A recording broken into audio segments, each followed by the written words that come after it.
What if Naruto was a Senju Part 2? Naruto strikes at Kakashi first with a huge haymaker, hoping to at least get a hit in, but Kakashi simply dodges and then jumps to avoid Sasuke going for his legs. Sasuke then tries jumping and gets knocked straight down while Naruto throws kunai, which Kakashi blocks with his own.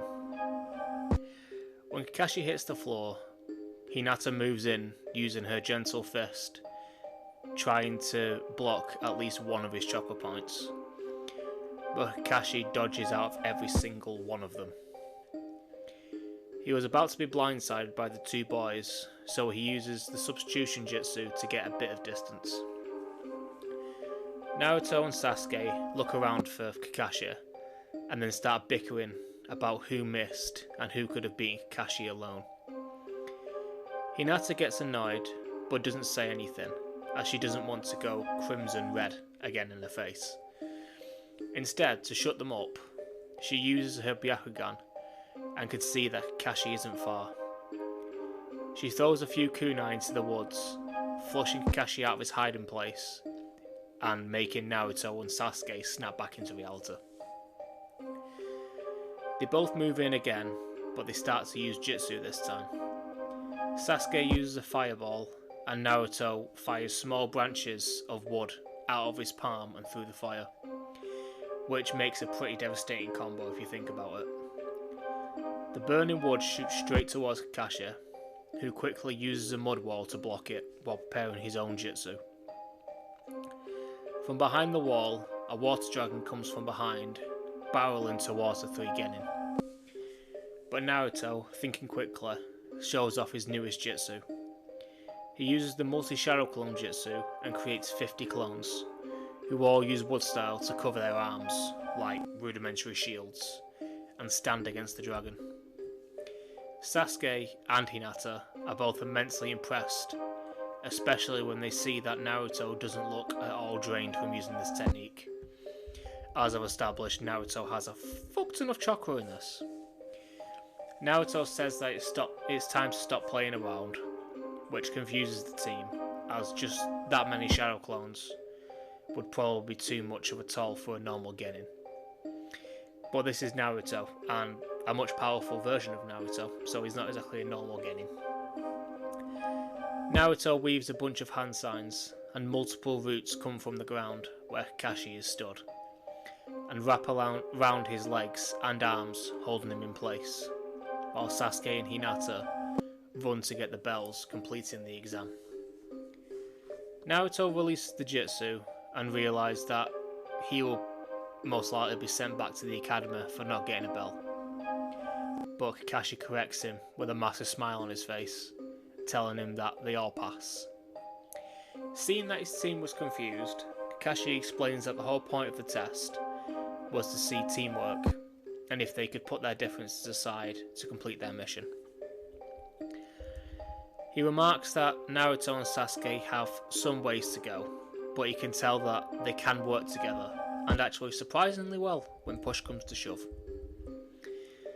Over the next month, they spend their time doing D-rank missions and getting very bored while doing so, especially if they have to go do something in the woods.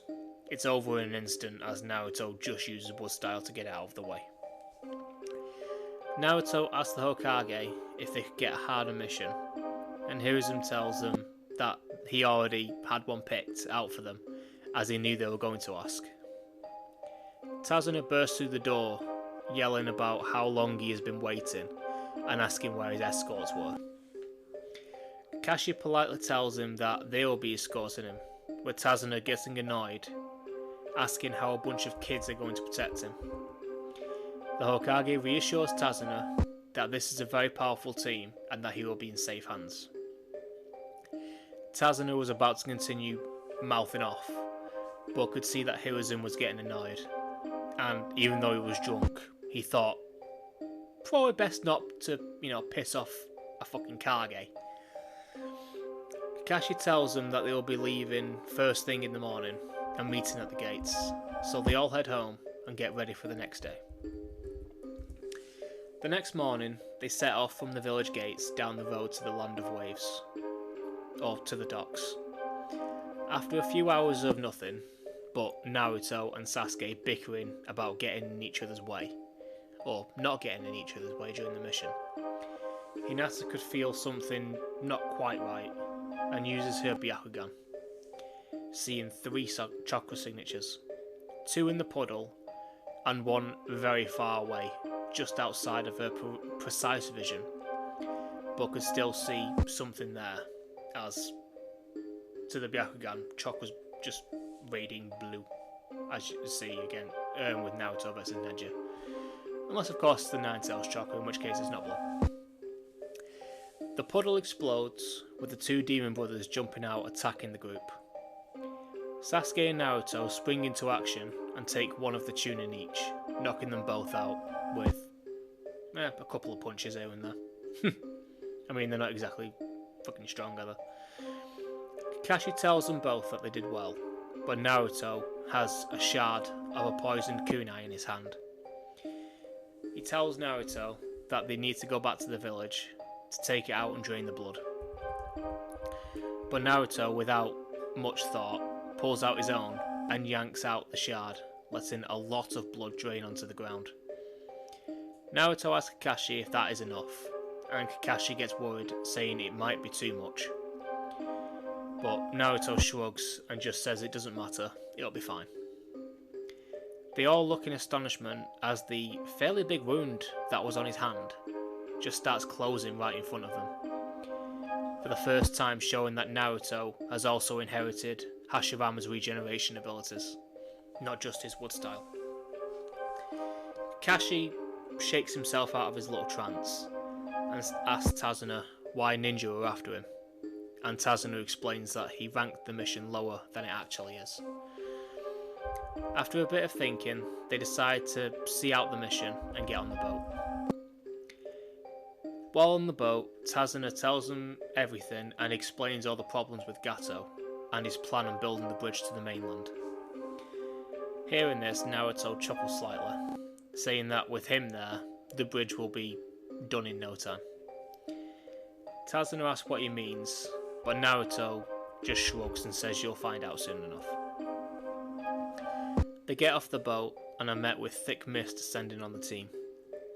Hinata activates her Byakugan and tells everyone to duck. Everyone does, and a huge sword flies over their heads and sticks into a nearby tree. They look up and see Zabuza stood on the hill, telling the team to hand over the bridge builder or die.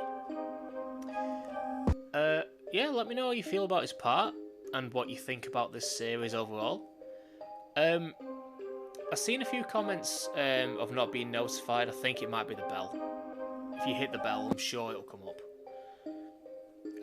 But other than that, I don't know why it's not telling you that I've uploaded, but I'm sure you'll see them at some point. But on that note, subscribe and share if you want, and I'll see you later. Bye.